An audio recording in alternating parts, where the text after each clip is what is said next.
It's Tamara Thorpe. How are you this fine Matthew, day? good morning. I'm fantastic. I'm fantastic. So everything is warm and cozy in deepest Dublin? No, things are not warm and cozy. My thermostat is out, so I'm actually here bundled up with my hot cup of tea, just trying to stay warm. So we're in a survival situation. That sounds pretty brutal. So when It will is. your boiler be fixed? They are uncertain. It's actually warmer outside than it is inside. The plumber is, we have a limited access to getting necessary parts. So I am in the process of waiting on him, waiting on other people. But that's where we're at today, right? A bizarre new interdependency. And I should say, whilst you are a hero, a heroine, you didn't get up at 5 o'clock for this show. People are going to go, oh, it seems awfully early. Could you explain the clock on the wall? I do. I have, you can't see it, but I do have three clocks for three different time zones above. But that clock is for Albuquerque, New Mexico, where my US business is based. So it is critical for me to always know what time of day it is there. And then I've got a clock for East Coast time and Dublin time, Dublin because time. keeping track of time where I'm at is also critical. I'll make a rude joke. So Dublin time's about 1953. Sorry, Ireland. Yeah. Sorry, Ireland. You know the English Irish thing. I sort of had to do that. I had to do that. I know, but it is progressing, and Ireland's doing a great job these days with all sorts of things, including their response to current times. So No, exactly. And to reverse my mild naughtiness just now, it seems to be it's more proactive, it's more effective over there than it is here.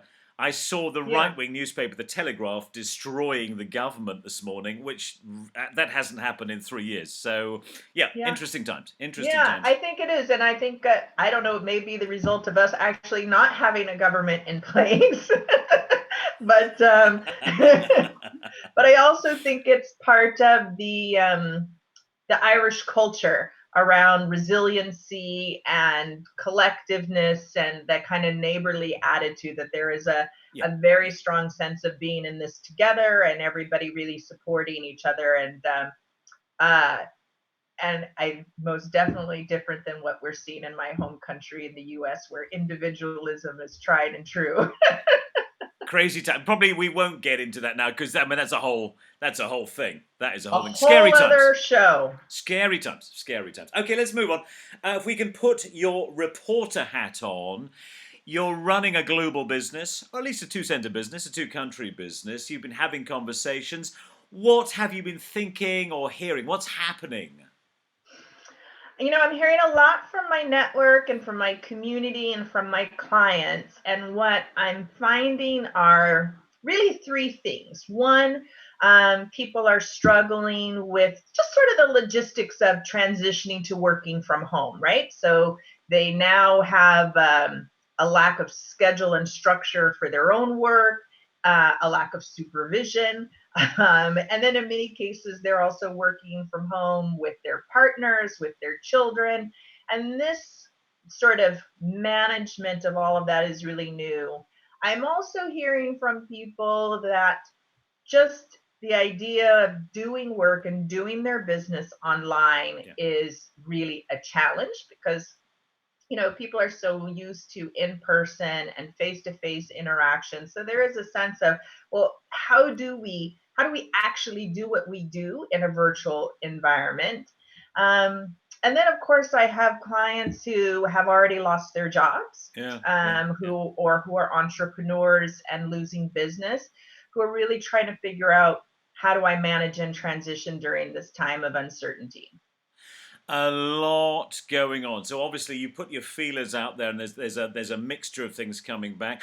What should we talk about today? What do you think would be helpful to our furloughed executive in their spare bedroom, or someone grinding it out working from home in a state of mild shock? What would be useful for them?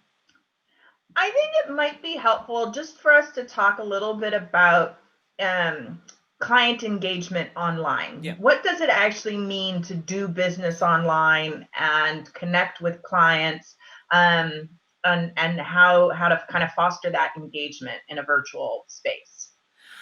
Okay, and lovely, lovely. Let's go for that. I think that would be of value. What was the before? How do you think client engagement was done before the craziness, the lockdown, the outbreak? Any thoughts there?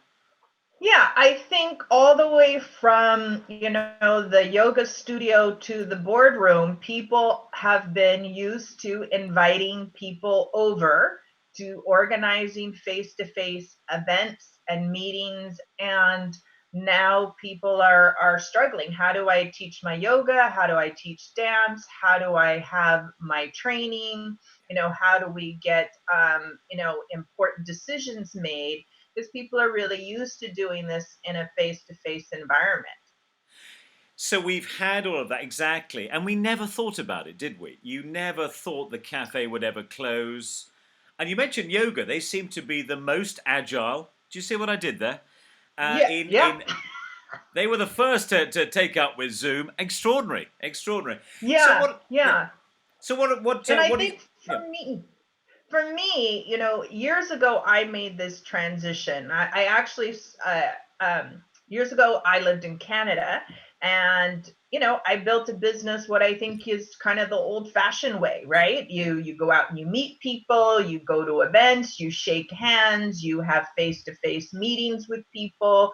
And as a trainer and speaker, we organize events, and I go there and I do the work. And then my husband and I got very short notice to relocate, which we did. And I got back to the US and I said, oh, all my clients are now in Canada. And so it was a huge sort of wake up call that I need to be able to have a business that's more mobile Yeah. so that if I move geographically, my business isn't affected, but also have ways to reach clients that doesn't require me to be in the room, right?